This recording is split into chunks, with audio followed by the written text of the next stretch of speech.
তুমি মাওলানা ইসলামী আন্দোলনের কত ক্ষতি করছো আমি কি জানি না? তুমি যেই পীরের দালালি করতেছো তারা এবং তোমরা হাফিজ হুজুর রহমতুল্লাহকে অপমান করছো। তাকে তোমরা অপবাদ দিছিলা তিনি শিয়াদের দালাল। যখন 4 দলীয় জোট ছিল ক্ষমতায়, তখন রয়ের টাকা খেয়ে তোমরা শেখুল হাদিস মাওলানা আজিজুল হক রহমতুল্লাহ, খতিব ওবায়দুল হক, মুফতি আমিনী সাহেব এবং মাওলানা মহিউদ্দিন খান তাদেরকে তোমরা জামাতের এজেন্ট বলছো। পরবর্তীতে দেখলাম মাজলুম জননেতা হাফেজ আল্লামা জুনায়েদ বাবুরী রহমতুল্লাহকেও এত অকথ্য গালিগালাজ করছো তোমরা। কোন ভদ্রঘরের সন্তান এরকম গালি দিতে পারে না একজন শেখুল হাদিসকে।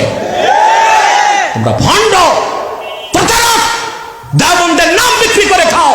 দেওবন্দের সাথে তোমাদের সম্পর্ক নাই। হুলুলি আকীদায় বিশ্বাসী ভণ্ড পীরের এজেন্ট তোমরা, দালাল তোমরা। সারা দেশের হক্কানি উলামায়ে দেওবন্দকে বলবো তাদের কথায় বিভ্রান্ত হবেন না। এই মৌলভী সাহেব এবং তার কিছু সাঙ্গ